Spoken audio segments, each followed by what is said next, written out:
Truthspresso, episode 38. Face it, we all would rather sleep in this morning. That's why God gave us espresso, to kickstart our zombified corpses into hyperdrive. And now, giving your mind and soul the morning shot of truth it craves. This is Truthspresso with Daniel Minnick.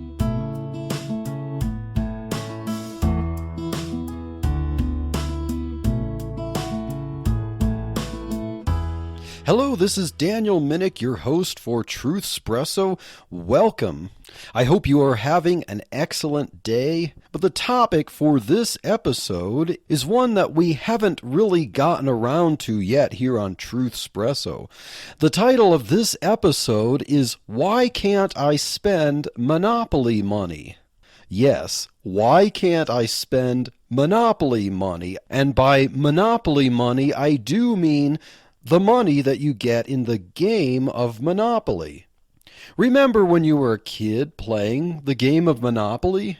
And as you were winning, you wished you could spend those thousands on real stuff instead of plastic houses or plastic hotels or deeds to fictional properties. Come on, you had to have wished or said that at some point in your Monopoly playing childhood. But let's stop and think about this for just a second. Why can't I spend Monopoly money? Why can't we spend it like those green dollars, those green pieces of paper in our wallet or purse? Let's compare Monopoly money to those green things that we make liberal use of every day and ask the question, why, what makes Monopoly money different from these green things? Number one, they're both made of paper. Well, if they're both made of paper, then why does this green thing command the power to be able to spend on things that I need or want, like Starbucks coffee or a microphone for podcasting? Why is it that I can trade these green pieces of paper in my wallet for something I might want, but those colored pieces of paper with the same numbers on it in the game of Monopoly are utterly worthless for that? What's the difference? They're both made of paper. And number two, they both have different dollar denominations. So if having different numbers makes those green pieces of paper worth different amounts, then why don't the numbers on Monopoly money make them worth different amounts? Why can't I take at least the $500 bill in Monopoly and trade it for a stick of gum? Why is it that I can't buy anything with it except in the rules of the game? And number three, they both have a face or some picture on them in the middle. Maybe that is what stamps them with the ability to buy things, but no, they both have that. And maybe if the Monopoly money had the faces of George Washington or Abraham Lincoln or Andrew Jackson on them, maybe that would make them be able to buy things. But no, that wouldn't work either. So number four of how those green dollars are the same as Monopoly money is that they are both in limited supply. Actually, when we think about it, there are much fewer Monopoly game dollars than there are real US dollars in circulation.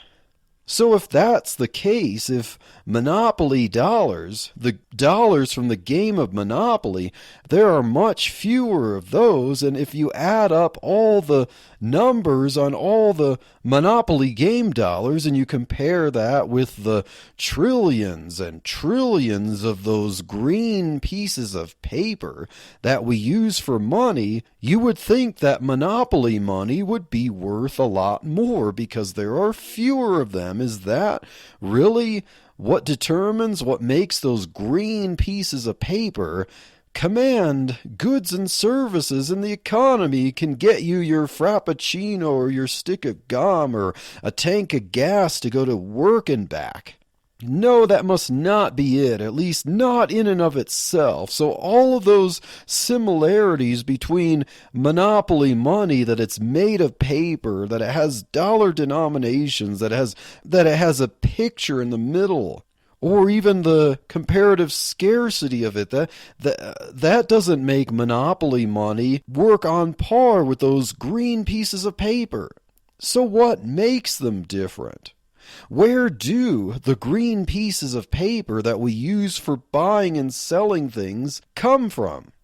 Well, you say they come from the government, and the government is what bestows on them the value to buy things. Is that so?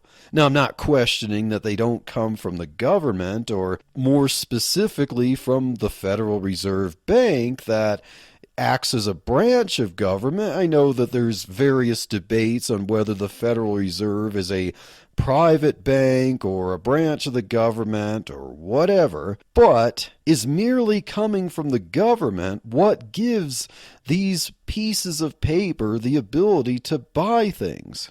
Does our government that issues them have access to some magical money dust that they sprinkle on these green pieces of paper that give them divine power to be used as money? You know, kind of like when Peter Pan sprinkled pixie dust from Tinker Bell on Wendy, John, and Michael and told them that they could fly if they only think of the happiest things. You know, it's the same as having wings, and if maybe thinking of the happiest things is what helps money buy things, well, sometimes if people are thinking the wrong things, they find themselves out of money. But that's beside the point. Just what is it that makes these green things buy things? Despite newer printing technology that tries to thwart counterfeiting and allows you to read things when holding up those green rectangles to bright light, they really are just paper, like, well, monopoly money. So when we compare the material makeup of monopoly money and US dollars, there really is no material difference that qualifies one to be money and the other not. The difference has to be something else. So if it isn't magical money dust, what is it? Well, to figure out that what is it factor, that what is it that makes green pieces of paper, at least in the United States, other countries might use other colors, but obviously there's nothing magical about the color of the paper that makes them work to buy things. So we need to break down this what is it factor that makes our money, our currency, our green pieces of paper valuable in the minds of people trying to sell us goods or the things that they do. Let's break this down and look at a few points here. So first of all, we need to define what money is. And then, second of all, we need to look at examples of money in history, or even examples of what has been used as money both in history and even today. There are things other than currency or paper or even bits, electronic bits that represent paper now being used as money even today. So we need to look at examples of those.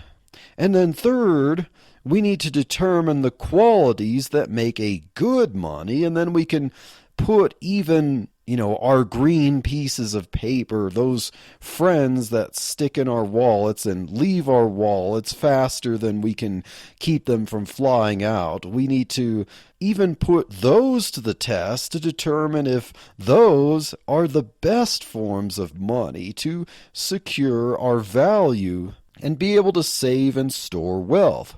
So, number one, as we break this down and really dig into why we can't spend monopoly money, what is money? Just what is it anyway? Can we come up with a good working definition of money?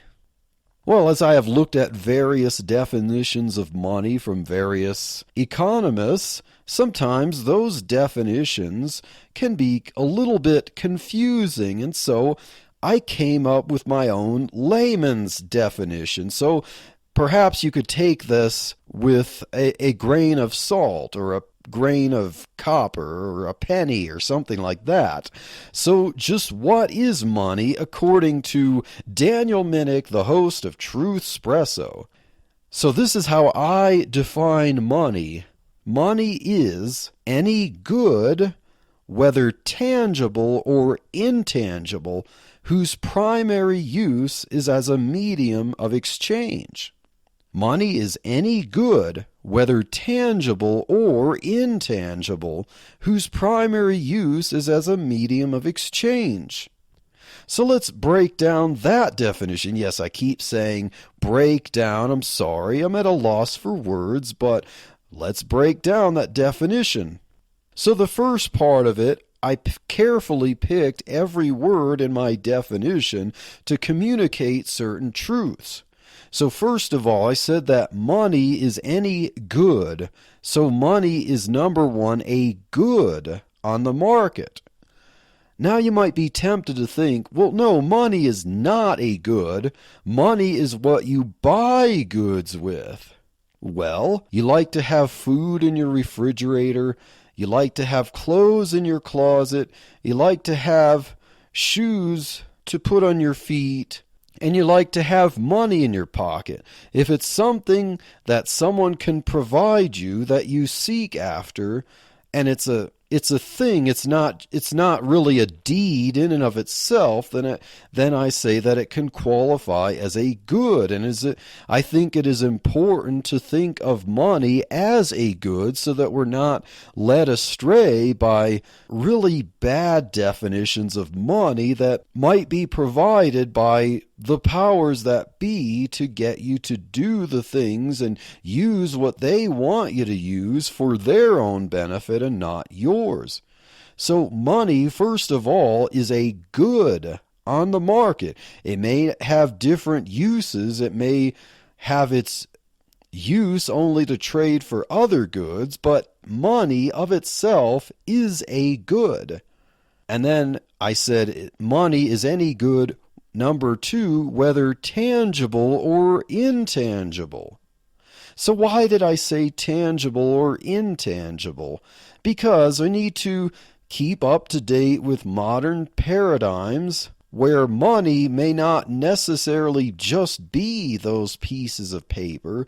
Money can also be a number in your bank account that represents a number of those pieces of paper, and if you withdraw money from your bank account that is stored digitally, then the bank can deduct from that digital number and give you some pieces of paper. So it's not like we can just say that you just got free money and then saw a number reduced. The money there actually does have some check and balance, at least a little bit of it.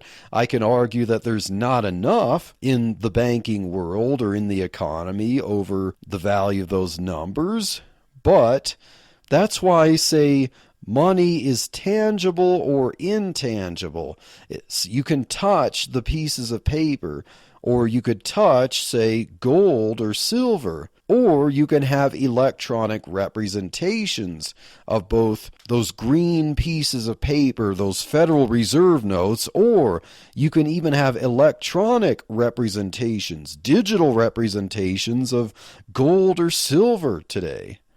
And so money is any good, number one, that is tangible or intangible, number two, and then number three, whose primary use is a medium of exchange. So let's get at that point number three. I said primary use. I didn't say whose only use, whose sole use. No, this is the primary use.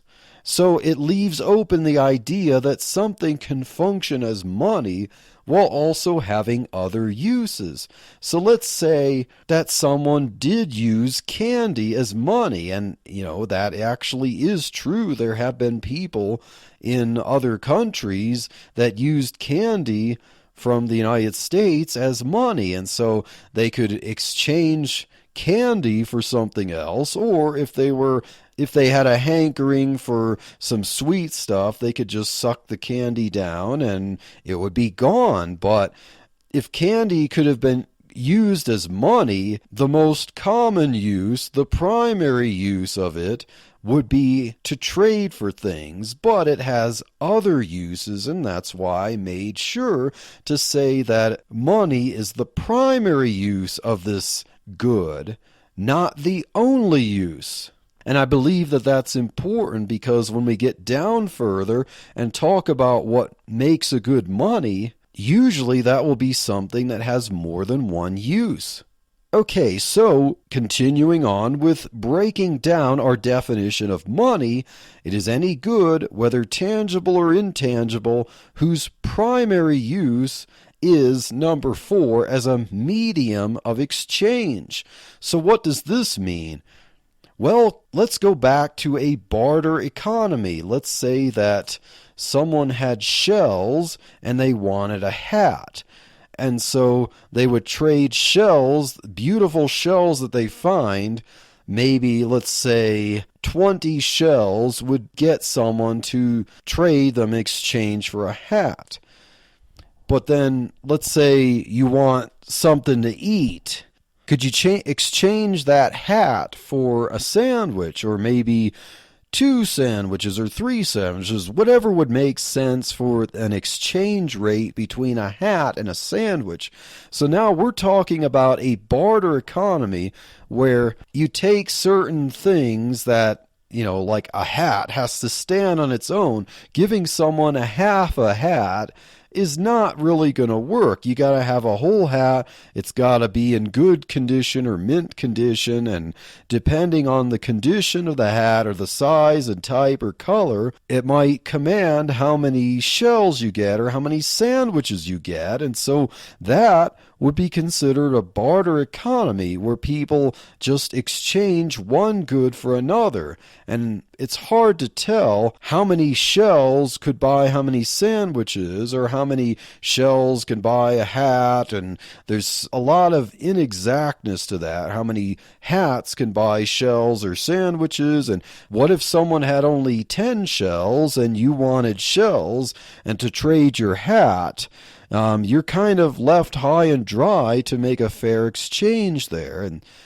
so that being a barter economy, money is something that makes exchanges a lot easier because money is what is called a medium of exchange. Its primary use is as a medium of exchange. So its primary use is to be one good that's used as a pricing mechanism, an intermediary good that's used to facilitate the exchanges and the pricing structure of other goods and services. And so you can determine the hat shell price or the hat sandwich price or the shell sandwich price if you have some other good that is used as money, that's used as a middle good, a medium good to exchange other things.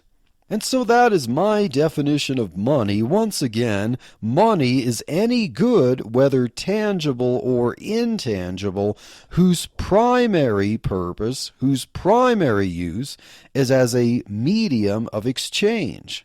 So that's the definition of money. And so as we define money, we can start to put to the test, why can't we spend monopoly money? So the second consideration there, after we define what is money, we now ask the question, what has been used as money, both in history and even in modern times?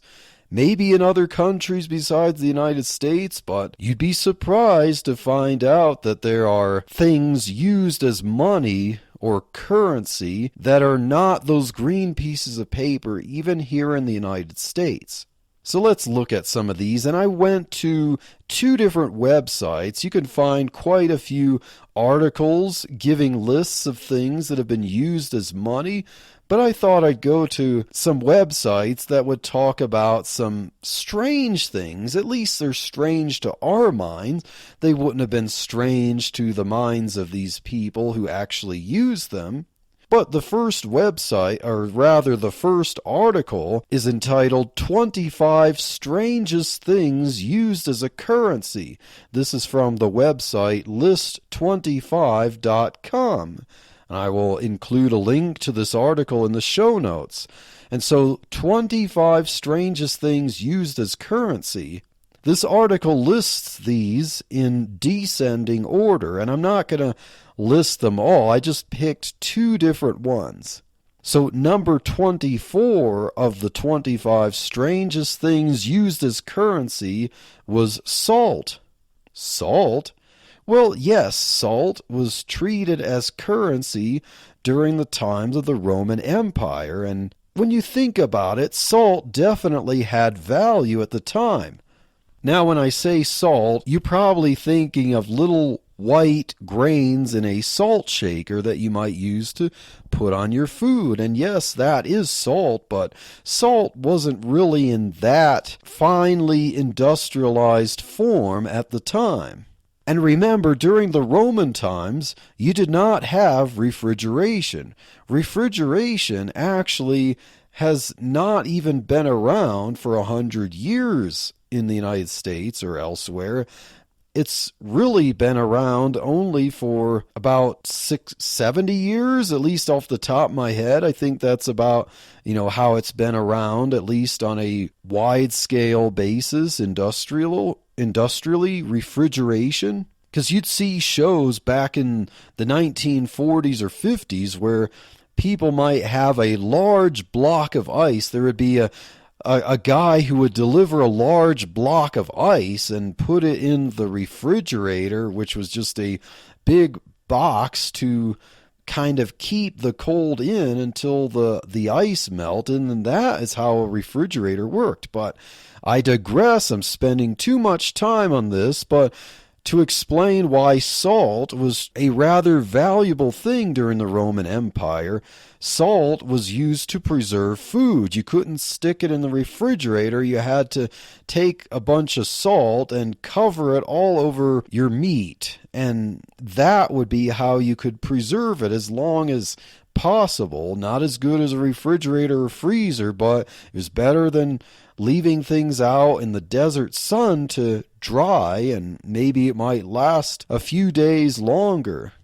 And of course, people used salt for seasoning just like we use it today. And so think of blocks of salt, and people in the Roman Empire might trade things in standardized blocks of salt. And number 19 from the 25 strangest things used as currency that I picked out is beaver pelts. Okay, so obviously there's some effort put into this. You have to find beavers, you have to hunt beavers, you have to skin them, and you have to take their skins and dry them and tan them. But after doing all that work, you have something that can be used. Well, why would people use beaver pelts as currency? Well, if you lived in an area where you might need warmth, say coats, fur coats, the fur from beavers and their really thick skin would make for some nice coats to keep you warm. And then, of course, hats. The beaver pelts would be used for making nice, warm, and durable hats. So if you have a bunch of pelts, you can sell them to clothing makers, or you can trade them as currency to someone who might make them into coats and hats. And so the beaver pelts would be a fairly standardized size that can make for a decent money. And now I want to go to another article called 11 Crazy Things Used as Currency Around the World. This is from a website called brightside.me. And I'll include a link to this one in the show notes. Now, this article lists the 11 crazy things used as currency around the world in ascending order. And so I'm going to pick 3 things from this list. The first one is tea bricks. Tea bricks? Well, tea bricks, think about countries where tea is the staple drink, where almost everyone in the country drinks tea or uses tea as an ingredient in cooking food. And so then when something like that is so commonly demanded, then if you have tea formed into bricks of standardized sizes, that can be used as a currency. And so tea bricks were used as a currency mostly in East Asian countries for, making tea, of course. And number 8 from the list was seashells. Now, I mentioned shells before. Shells are very common, actually. They were actually very commonly used as a currency, as a money in quite a few places around the world at some point in time. Most places around the world, I think it was at least 4 out of the 5 continents, which would probably exclude Antarctica. So, seashells definitely have their place in history as a form of money. And when you think about it, it does kind of make sense. Now, if you live near the beach, you can find seashells all over the sand for the picking. But, if you have been to the beach or live near the beach and you go walking along the coastline and you're looking for seashells, not all of them are in good condition. You'll find plenty of fragments. And you'll find a lot of really common ones, like little small white ones. But, if you want one that would make a good currency, it's probably going to be a really pretty one with an intricate design. And, of course, make sure it's completely intact. And think people could wear them as jewelry. So that's why seashells would make an excellent currency or money. And if you didn't know, there are actually still some places today that still use seashells as money. Number 10, get ready for this one, Parmesan cheese. Now, where do you think Parmesan cheese would be used as money? Well, how about in the country of Italy, where cheese is all the rage? Cheese is used in quite a few dishes in Italy. These Italians, especially in northern Italy, really love their cheese. In fact, there's one bank in northern Italy that has a bunch of yellow bullion in their vaults. But this yellow bullion is not gold. This yellow bullion is in fact large wheels of Parmesan cheese. And people can actually make loans with cheese, Parmesan cheese, as collateral. So yes, even cheese can be used as money, and even today. So we've seen some things that have been used as money. And think about it, paper money is kind of a new concept.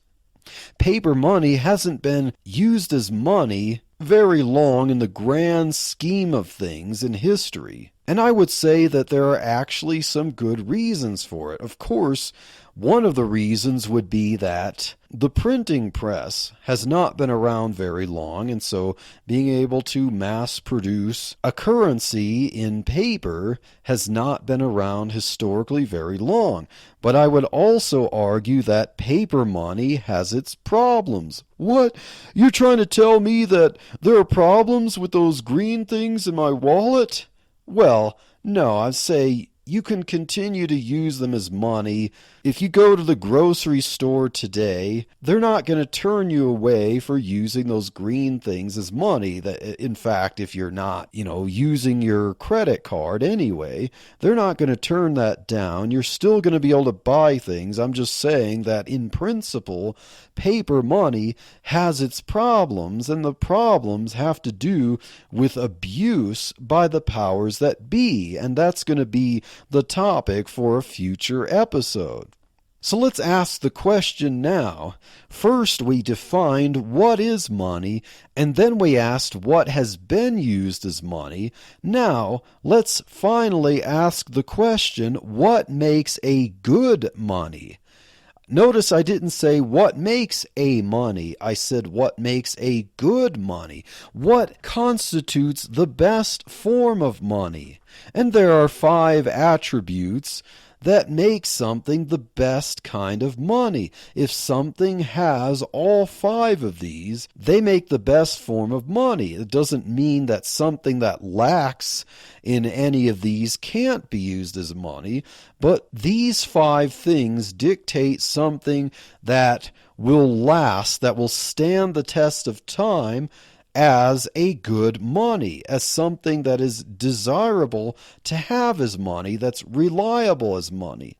So number 1, what makes a good money is that if it's relatively scarce. So let's consider the scenario. If you were to walk down the street and go find a cobblestone driveway, and you were to pick up one of those stones from the dirt, and it's among, let's say, several tens of thousands of its friends that formed that stony driveway, and then you were to come up to someone and say, "Could I buy a sandwich from you with this rock?" They would probably laugh you to scorn.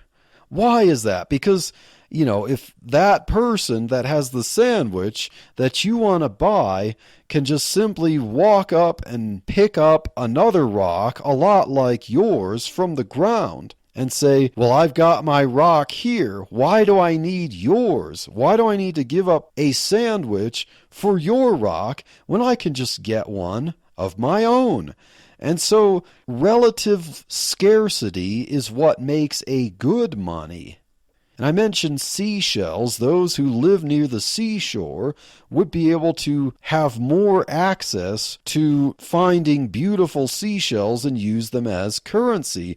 But of course, those would circulate as people want those beautiful spiral gems from the ocean. And then the economy, even more inland, might have just as much of a supply of beautiful seashells going around as the seashore.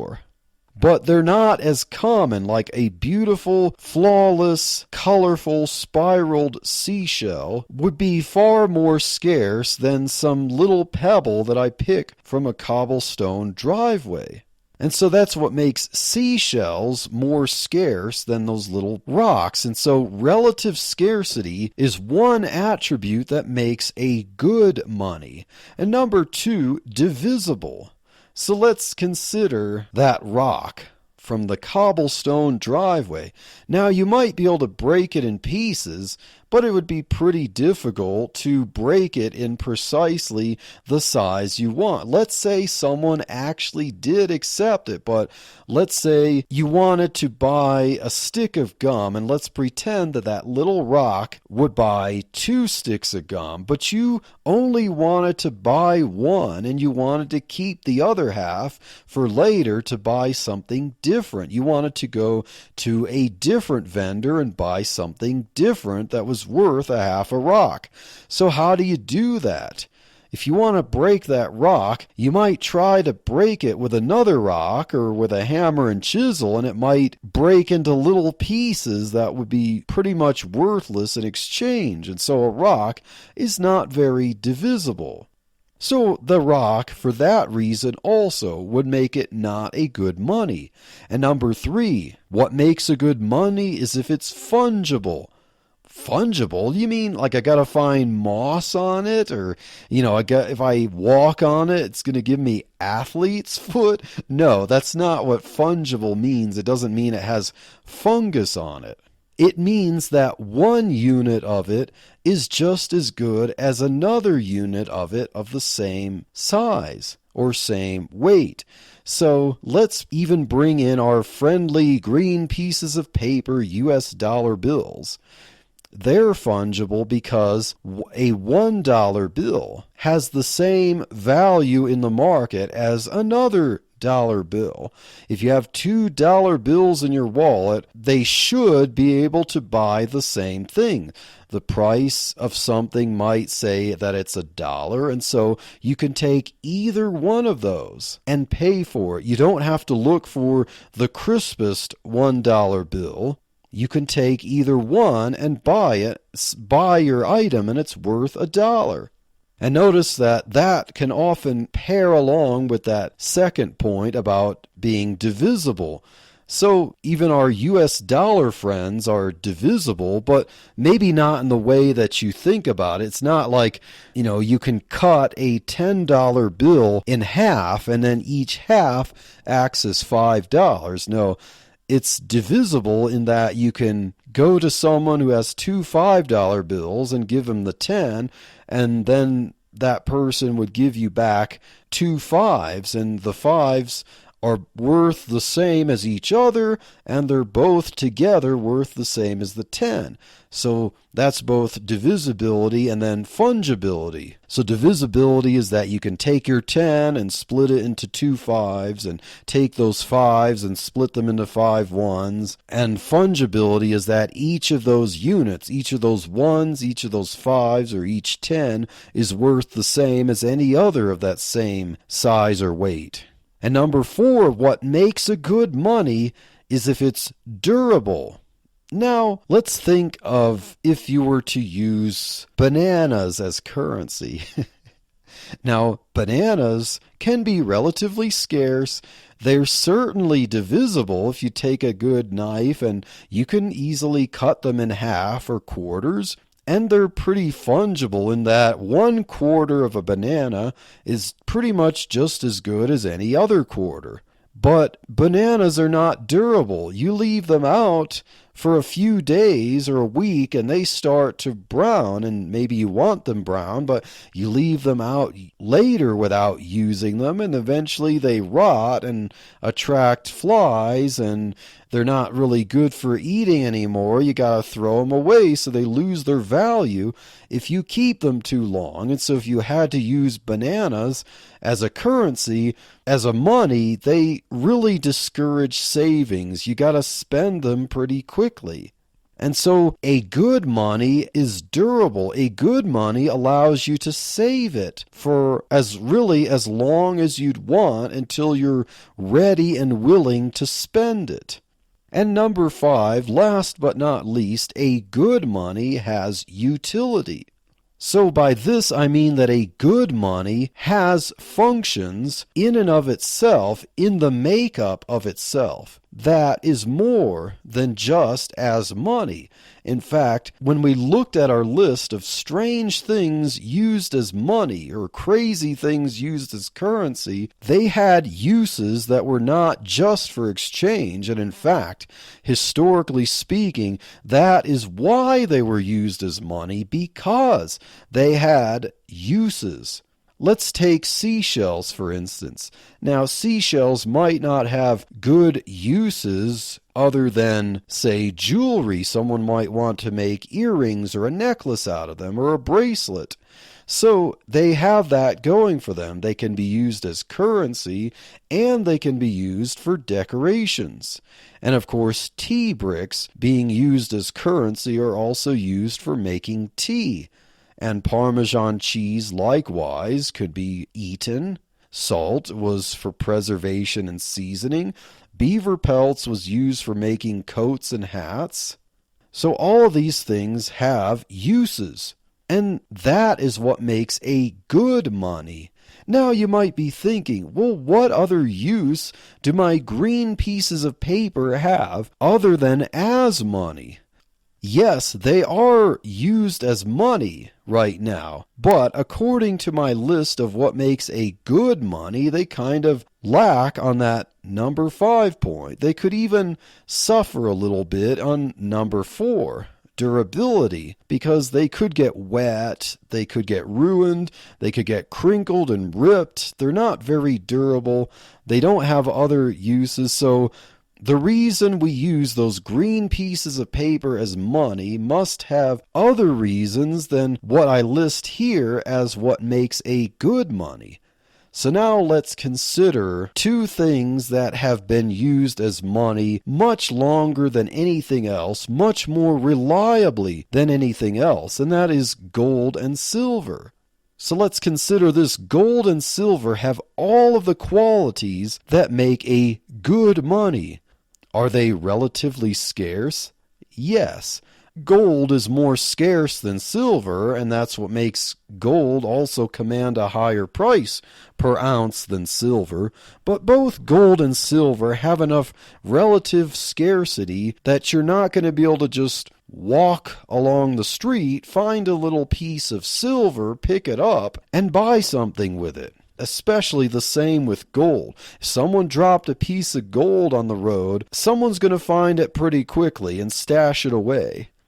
Gold and silver both are divisible. They are soft metals that can be melted at high temperatures and shaped into different things. They can be shaped into coins, or they can be shaped into blocks. Because they can be shaped into a lot of different things, they are also divisible. You could take a large block of gold or silver, melt them down into, let's say, 20 coins. And that's what makes them a good money, in that they're divisible. They are also fungible, because gold and silver can be purified. They can be heated and have all the impurities removed. And so, because of that, even if they're used as alloys, 1 ounce of silver is just as good as another ounce of silver. And the same thing with gold. So gold and silver are both very fungible. How about durability? Are gold and silver durable? Well, yes, they're virtually indestructible. Now, silver can corrode, but not by accident. Silver has quite a bit of durability to it, but gold is even better. Gold just does not tarnish like silver can, and silver doesn't just tarnish that easily. So gold and silver are both very durable metals, and the fact that they can be melted, as I said before, and have their impurities removed, that makes them very durable. Because think about it, gold and silver have been used as money and for decorations for thousands of years, actually. So that makes them very attractive as money. They keep their value. They can't be reproduced. They can be melted and fashioned into whatever shape that anyone needs them to be used. And they're durable. Now, the last consideration for gold and silver is, do they have utility other than as money? Now, if you've been to the nearest K jewelers or other jewelers, you know this for certain. Gold and silver are shiny, beautiful metals that are worn as jewelry for rings and necklaces and earrings and bracelets and other things. But gold and silver both have their other uses besides jewelry. Silver has been used in silverware. That's where the term silverware comes from. Spoons and knives and forks used to be made of silver until we found cheaper and more solid metals to be used for that purpose, so we can keep the silver for other uses. And silver has also formerly been used in dentistry. Now, some dentists might still use silver for filling cavities, but there are better things now, and so silver is spared that and can be used in things like mirrors, because I've read that silver reflects light better than most other things. So you might find some silver in mirrors. Silver is used in various industrial alloys for making products. You might even have some silver in your car. Silver is used in making batteries, and of course I mentioned jewelry. Now, what about gold? Gold is certainly used for jewelry, but gold is also used in a lot of electronics. Gold is an excellent conductor of electricity, and because it can be shaped easily, you might actually find some gold in your USB drives, or any kind of USB prong for connecting one device to another. Now, if you think that you've hit the jackpot because there might be some gold, there's the gold there is such a trace amount. You're not getting a deal on having more gold there than your device is worth, so don't get that idea. So gold is used in electronics and communications, transmitting digital information, circuitry. Gold has been and still can be used in dentistry. Of course, not as much today with the kind of fillings that we have today. And so gold is spared that for other uses. And of course, gold is used in jewelry. And gold is very much prized in jewelry too. So gold and silver passes all of that criteria for what makes a good money. So what about the US dollar? Well, as I mentioned, the US dollar does not quite have the record of passing all of those features that make a good money. So then you might ask the question, why do we use these pieces of paper for money instead of gold and silver, if gold and silver in fact make a better money? Well, that's a history lesson for the next episode. So stay tuned and put on your seatbelts as we look at the history of money and we explore more the topic, why can't I spend monopoly money?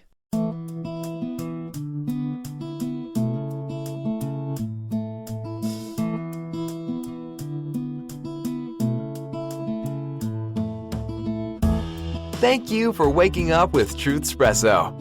Good morning, and God bless your day.